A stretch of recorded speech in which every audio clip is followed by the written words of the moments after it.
Heureux ceux qui sont persécutés. Matthieu chapitre 5, versets 10 à 12.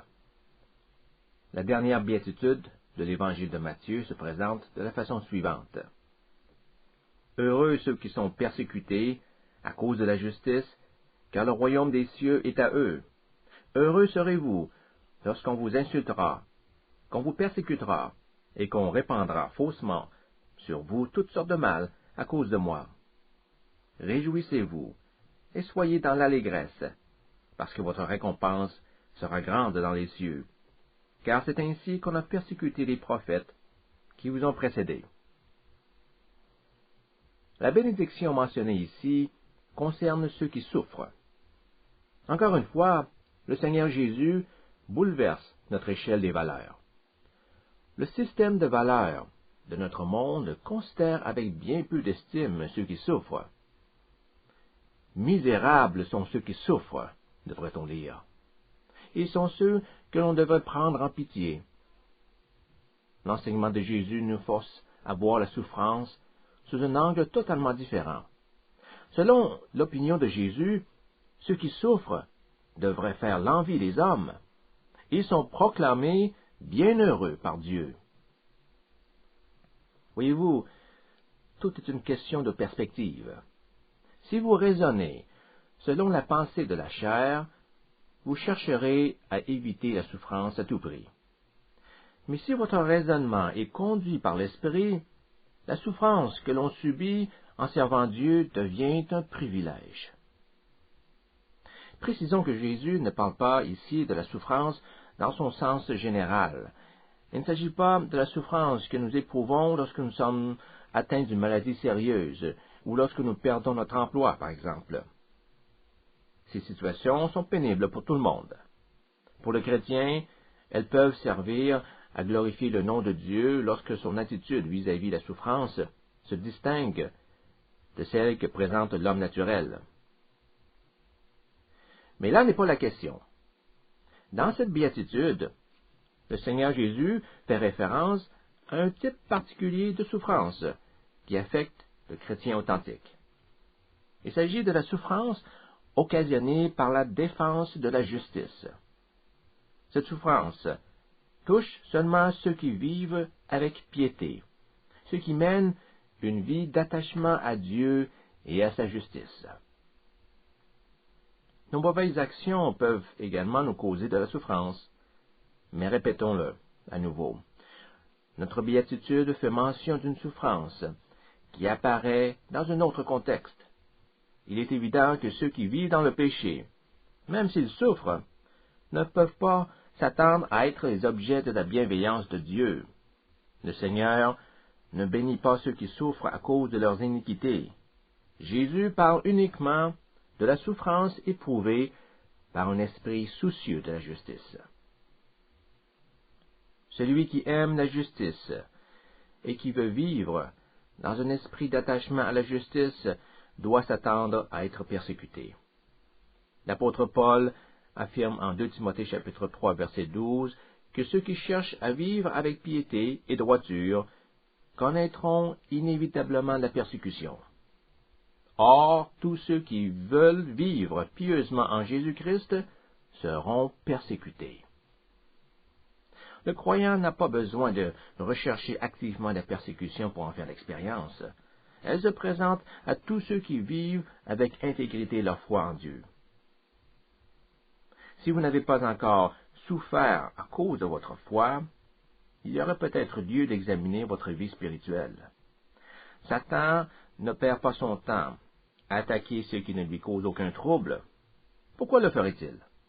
Le diable persécute seulement ceux qui ont l'audace de lui tenir tête. Et vous vous opposez à lui lorsque la gloire de Dieu transparaît au travers de votre vie. Vous voyez pourquoi ceux qui sont persécutés ont la faveur de Dieu.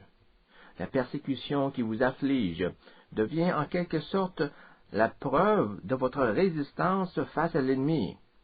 Vous faites obstacle à Satan en menant une vie qui porte l'empreinte de la justice. Si vous obéissez au commandement biblique, tenez pour assuré que la persécution fera tôt ou tard son apparition dans votre marche avec Dieu.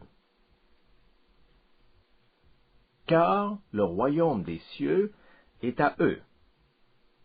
Le royaume de Dieu appartient à ceux qui sont persécutés à cause de Christ. Dans le livre des Actes, la souffrance est présentée comme étant une porte qui s'ouvre sur le royaume de Dieu.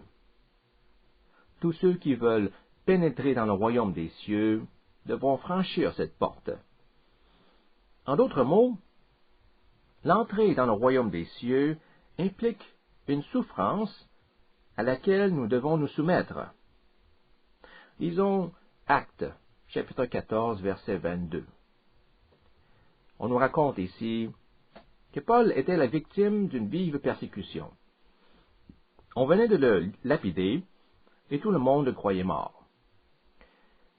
Lisons ce passage à partir du verset 19. Puis survinrent d'Antioche et d'Iconium des Juifs qui gagnèrent les foules, lapidèrent Paul et le traînèrent hors de la ville, pensant qu'il était mort. Mais les disciples l'entourèrent. Il se leva et rentra dans la ville. Le lendemain, il partit pour Derbe avec Barnabas. Après avoir évangélisé cette ville et fait un assez grand nombre de disciples, ils retournèrent à Lystre, à Iconium et à Antioche. Ils affermissaient l'âme des disciples, les exhortaient à demeurer dans la foi et disaient: c'est par beaucoup de tribulations qu'il nous faut entrer dans le royaume de Dieu. Comment nous faut-il entrer dans le royaume de Dieu? Par beaucoup de tribulations, en passant par beaucoup d'épreuves et de souffrances.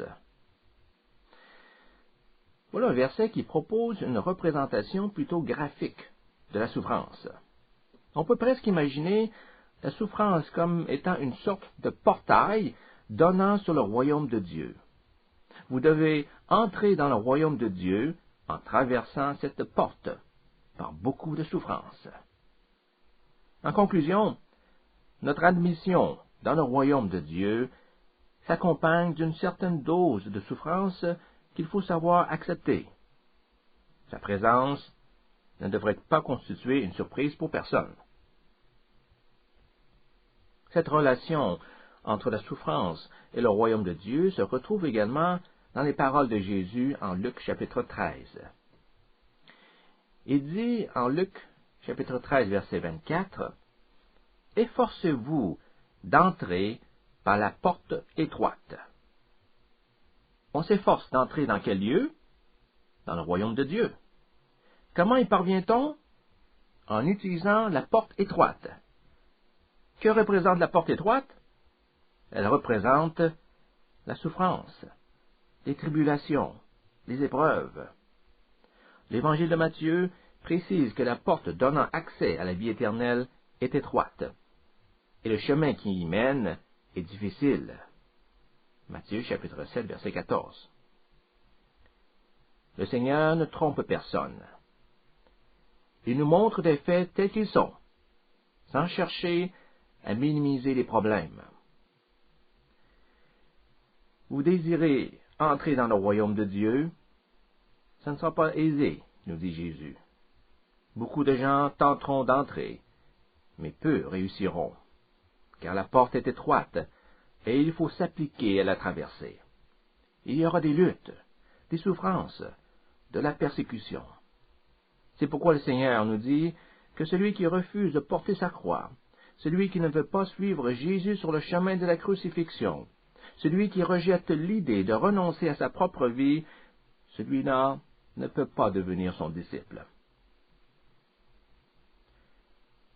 À plusieurs endroits, les Écritures présentent la souffrance comme étant une bénédiction spirituelle que le croyant devrait accueillir avec joie.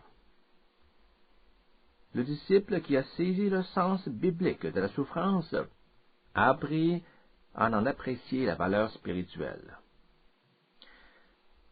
J'aimerais maintenant vous donner 8 raisons qui expliquent pourquoi la souffrance concourt au bien du chrétien. Et j'espère que ces 8 points tous tirés de la Bible, vous aideront la prochaine fois à faire face à l'adversité en gardant une attitude constructive. Tout d'abord, nous nous réjouissons dans nos souffrances et nos persécutions, car elles démontrent que nous n'appartenons pas à ce monde. C'est ce que Jésus affirme en Jean chapitre 15, verset 19. Si vous étiez du monde, le monde aimerait ce qui est à lui. Mais parce que vous n'êtes pas du monde, et que je vous ai choisi du milieu du monde, à cause de cela, le monde vous hait. Si vous raisonnez comme le monde raisonne, si vous vous conduisez comme le reste du monde, ou encore si vous parlez à la manière du monde, le monde ne vous persécutera pas. Il n'a aucune raison de vous causer des ennuis. Vous faites partie du monde, et le monde aime ce qui lui appartient. Mais lorsque vous êtes différent, lorsque vous montrez clairement que vous n'êtes pas du monde, le monde aura de la haine pour vous. Vos traits distinctifs de chrétiens exposent au grand jour les péchés du monde, et à cause de cela, le monde vous persécutera. En d'autres mots, vous devez vous attendre à être persécuté lorsque vous portez l'empreinte du chrétien authentique, empreinte qui démontre que vous n'êtes pas du monde. En quoi consiste ce signe distinctif? Il se définit par la justice qui se dégage de votre vie. Le monde déteste la justice, parce que la justice fait voir les péchés du monde. Avez-vous déjà noté le malaise subtil que peut ressentir un pécheur en présence d'un homme juste? Par la seule droiture qui émane de cet homme, le pécheur se sent condamné pour ses mauvaises actions. Le monde, dont les péchés sont cachés dans les ténèbres, éprouve une gêne évidente en la présence du Christ. Le Seigneur Jésus, celui que l'apôtre Jean appelle le juste, par sa vie sans péché, met en lumière les impuretés morales du monde. Vous êtes différent du monde, car vous ne vivez pas pour les choses éphémères que ce monde peut offrir. Vous vivez pour un monde à venir. Vos priorités ne sont pas les mêmes, et vous ne vous conduisez pas de la même manière que le reste de la société. L'homme de ce monde accorde une grande priorité à l'argent. Nous le savons tous. L'argent procure à celui qui en dispose de l'influence, un prestige social, une certaine satisfaction matérielle. Mais voilà que par votre vie, vous déclarez au monde que tous ces avantages ont perdu de leurs attraits à vos yeux. Vous avez maintenant d'autres priorités. Vous ne cherchez plus à amasser les richesses trompeuses de ce monde. Vous vivez pour Christ et sa justice. Une telle perception de la vie transmet le message que vous désapprouvez le système de valeurs de ce monde, et cela indispose votre entourage. Vos convictions les dérangent. Tôt ou tard, vous ferez l'objet de leurs critiques, car le monde se rend bien compte que vous n'êtes pas un des leurs. Ainsi, la persécution que vous subissez constitue la preuve tangible que vous n'appartenez pas au monde. Vous appartenez à Christ, et Dieu est votre Père. Il y a une deuxième raison qui fait de la souffrance une expérience à accueillir avec joie. Elle purifie notre foi. La souffrance purifie notre foi. Les tribulations servent à montrer la qualité de notre foi. C'est ce que l'apôtre Pierre nous dit en 1 Pierre chapitre 1, versets 6 et 7. C'est là ce qui fait votre joie, quoique maintenant, puisqu'il le faut, vous soyez attristés pour un peu de temps par diverses épreuves, afin que l'épreuve de votre foi, plus précieuse que l'or périssable qui, cependant, est éprouvé par le feu, ait pour résultat la louange, la gloire et l'honneur lorsque Jésus-Christ apparaîtra. Voyez-vous pourquoi la souffrance peut avoir un effet bénéfique? On débarrasse l'or de ses impuretés en le soumettant à un feu intense. Il en est de même de la foi sur le plan spirituel. Lorsque votre foi est soumise à la chaleur cuisante du feu, lorsqu'elle est éprouvée par toutes sortes de difficultés, elle s'en trouve purifiée.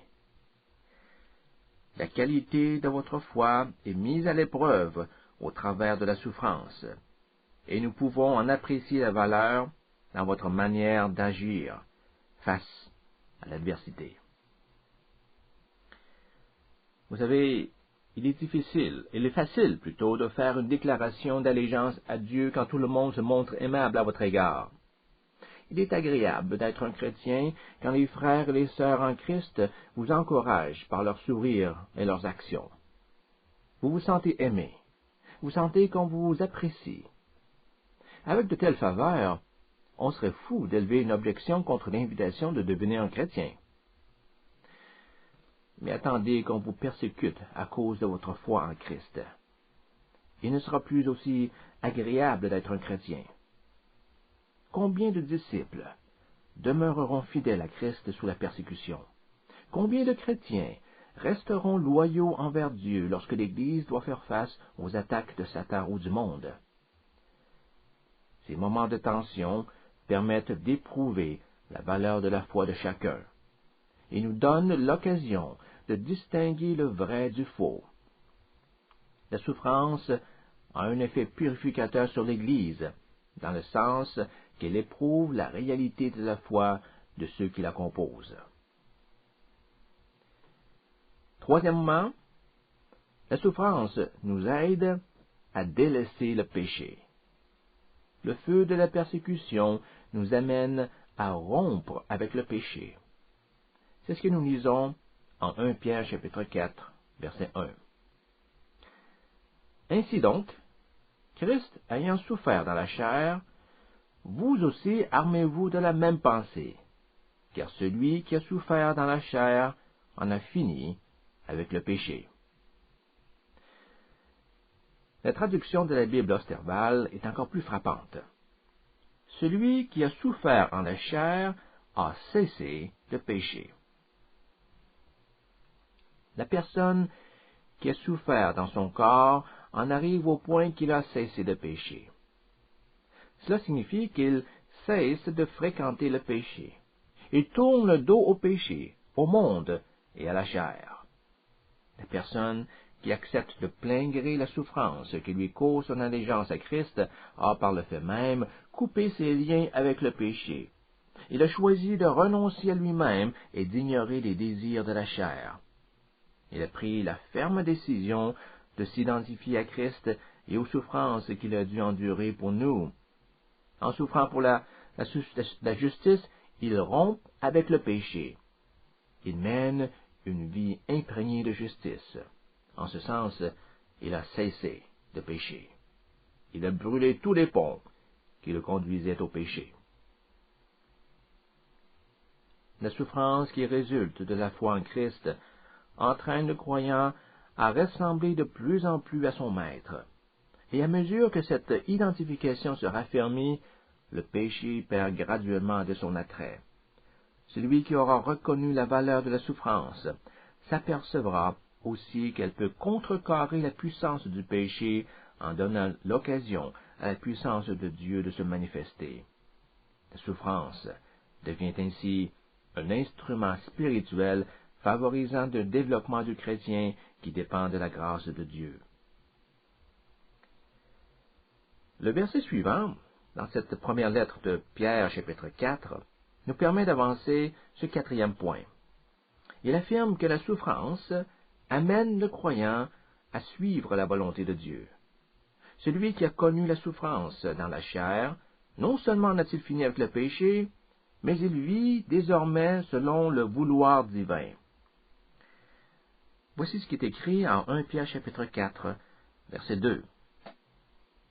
Celui qui a souffert dans la chair en a fini avec le péché, afin de vivre, non plus selon les convoitises des hommes, mais selon la volonté de Dieu, pendant le temps qui lui reste à vivre dans la chair.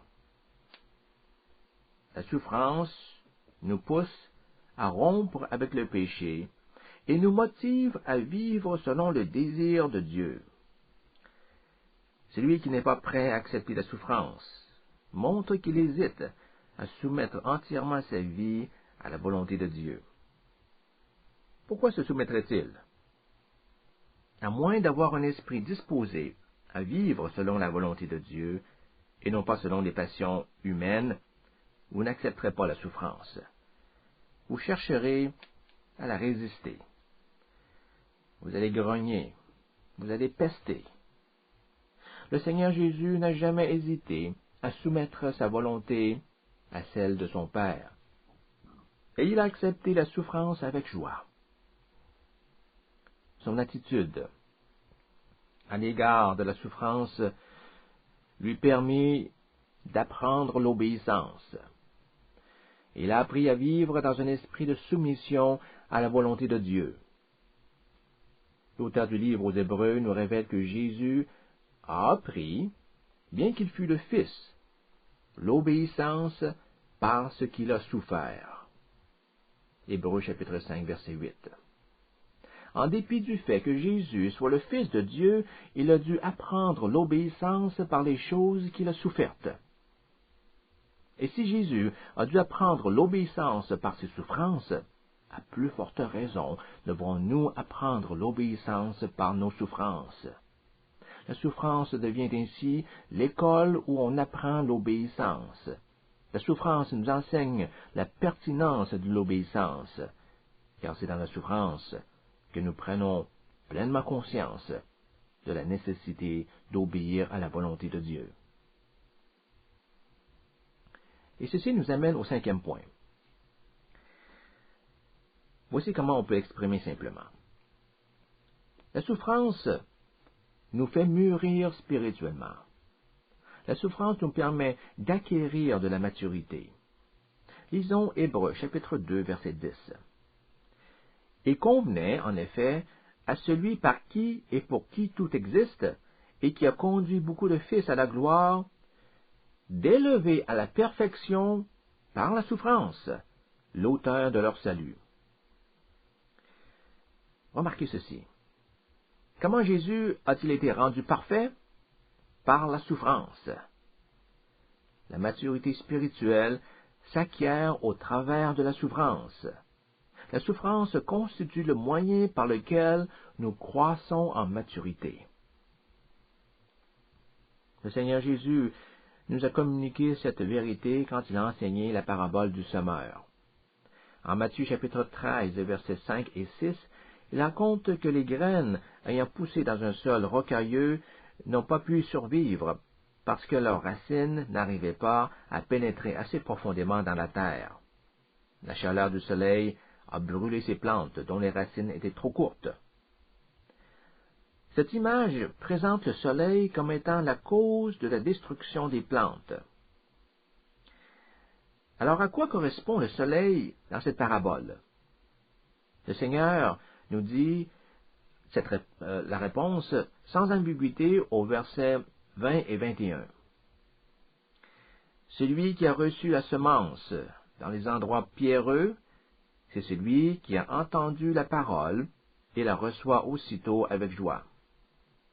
Mais il n'a pas de racine en lui-même, il manque de persistance, et dès que survient une tribulation ou une persécution à cause de la parole, il y trouve une occasion de chute. Il est difficile d'être plus explicite. Le Seigneur dit que le soleil symbolise la persécution et les tribulations que doit endurer l'homme qui a accueilli la parole de Dieu dans son cœur. Et j'aimerais que vous preniez note de cette observation. Le soleil qui a fait croître les plantes. Ce même soleil peut également détruire toute plante qui n'a pas assez de racines.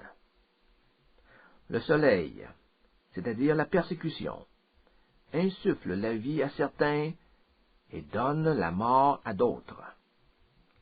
La souffrance donne de la maturité aux plantes, qui sont enracinés dans une bonne terre.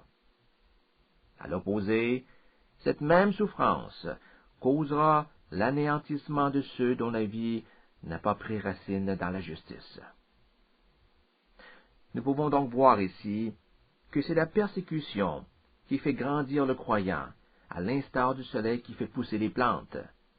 Notre développement spirituel est directement relié à notre niveau d'exposition à la chaleur du soleil, au feu cuisant de la persécution. Examinons maintenant le 6e point sur le rôle de la souffrance dans la foi chrétienne. Paul fait une révélation à la fois importante et surprenante en Colossiens chapitre 1 verset 24. Voici ce qu'il écrit. « Je me réjouis maintenant dans mes souffrances pour vous, et ce qui manque aux souffrances de Christ, je l'achève en ma chair, pour son corps, qui est l'Église. » Remarquez le ton réjouissant de ce verset. « Je me réjouis dans les souffrances que j'endure pour vous. » Paul n'est pas en train de se plaindre. La souffrance ne le fait pas grogner. Bien au contraire, il trouve de la joie à souffrir pour l'Église. Pourquoi cette souffrance lui apporte-t-elle une si grande joie? Parce que dans mes souffrances, nous dit Paul, j'achève en ma chair ce qui manque aux souffrances de Christ. Voilà toute une affirmation. Que peut-il bien manquer aux souffrances du Christ pour son Église? Car Paul écrit d'une manière catégorique, les afflictions qu'a connues Jésus durant son ministère terrestre sont incomplètes, et Paul déclare qu'il veut suppléer dans sa chair ce qui manque. Voyez-vous, les tribulations du Christ nous ont permis d'obtenir la réconciliation avec Dieu. Il n'y a que le sang de Jésus qui puisse enlever les péchés du monde. Qu'on ne vous dise pas le contraire. Même si nous devions mourir sur une croix, notre propre mort n'aurait absolument aucune incidence dans le processus de réconciliation entre Dieu et les hommes. Par ailleurs, il y a un aspect de la souffrance du Christ, essentiel au salut de l'Église, qui reste inachevé. Et c'est à nous qu'il incombe de souffrir le reste des afflictions de Jésus. Alors en quoi consiste notre participation aux souffrances du Christ? Voyez-vous, il y a un prix à payer pour annoncer l'Évangile à toutes les nations. Si Paul n'avait pas souffert, comment l'Église l'Évangile serait-il parvenu aux oreilles de ceux qui se trouvaient dans son champ de mission? La proclamation de l'Évangile est rendue possible par la participation d'hommes et de femmes qui sont disposés à souffrir pour Christ, tout comme Paul a souffert dans sa chair pour Christ. Personne ne pourrait bénéficier du sang de Jésus si nous ne contribuions pas à l'annonce de la bonne nouvelle au monde entier. Et en joignant nos forces aux efforts d'évangélisation de l'Église, nous devons nous attendre à souffrir, tout comme Paul a souffert. En résumé, nous pouvons affirmer que la souffrance des fidèles est une composante essentielle du salut de l'humanité, dans le sens que sans cette souffrance, l'Évangile ne pourrait pas être proclamé aux quatre coins de la planète.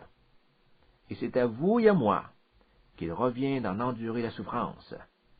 C'est à cela que Paul faisait allusion quand il parle d'achever ce qui manque aux souffrances de Christ. Dieu nous a laissé la responsabilité de compléter cet aspect des souffrances de Jésus pour le salut des hommes. Et nous participons à ces souffrances lorsque nous annonçons l'Évangile aux hommes. Il y a une autre raison qui devrait nous inciter à nous réjouir lorsque nous souffrons pour la justice. Voici le 7e point. C'est au travers de la souffrance que la présence de Dieu se manifeste avec le plus d'intensité. Tous ceux qui ont souffert pour Christ peuvent attester la réalité de ce fait. La souffrance a été pour eux une occasion de s'approcher de Dieu. Rappelez-vous de cet incident lorsque Paul et Silas furent jetés en prison. Comment ont-ils réagi? Vers le milieu de la nuit, Paul et Silas priaient et chantaient les louanges de Dieu. Actes chapitre 16, verset 25. Ils se réjouissaient d'être en prison pour Dieu. Le Seigneur se trouvait parmi eux, au milieu de cette affliction. Il manifesta sa présence de façon concrète, en provoquant un tremblement de terre dont la force ébranla les fondements de la prison. Voilà un vibrant témoignage de la présence palpable de Dieu dans la souffrance. Regardons un autre exemple. En 2 Timothée chapitre 4, versets 16 et 17, Paul dit, « Dans ma première défense, personne n'a été avec moi, mais tous m'ont abandonné. Mais le Seigneur s'est tenu près de moi et m'a fortifié. » Lors de son procès, Paul devait se défendre seul. Il n'y avait personne pour l'assister. Mais Dieu se tenait auprès de Paul pour lui donner des forces. Encore une fois, nous voyons que Paul pouvait compter sur la fidèle présence de Dieu au milieu de sa souffrance. Et finalement, nous avons ce 8e point. Pourquoi devrions-nous nous réjouir lorsque nous souffrons pour Christ? Le Seigneur donne une réponse spécifique dans sa propre béatitude. En Matthieu chapitre 5, verset 12, il dit, « Réjouissez-vous et soyez dans l'allégresse, parce que votre récompense sera grande dans les cieux. » Pourquoi cette récompense sera-t-elle si grande?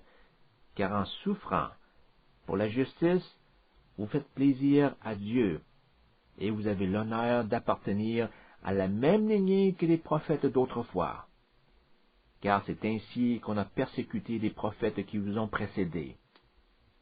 En endurant la souffrance, vous fournissez l'évidence que vous êtes un vrai prophète de Dieu. Vous savez, tous les disciples sont appelés à être des prophètes du Christ, des prophètes qui ne reculent pas devant l'adversité pour faire parvenir la bonne nouvelle du salut à tous les peuples de la terre. Et lorsque vous endurez la souffrance et la persécution dans cette mission d'évangélisation, vous démontrez non seulement que vous êtes un fidèle disciple, mais aussi un vrai prophète de Dieu. N'est-ce pas là une magnifique raison de se réjouir? Je prie Dieu que tous les points mentionnés dans cette étude vous inciteront à apprécier la valeur spirituelle de la souffrance. Elle ne devrait plus nous consterner, ni nous démoraliser. Bien au contraire, la souffrance pour la justice devrait être perçue comme un privilège dont jouissent tous les chrétiens authentiques. C'est ce que Paul déclare en Philippiens chapitre 1 verset 29. Car c'est par sa faveur qu'il vous a été donné, non pas seulement de croire au Christ, mais encore de souffrir pour lui.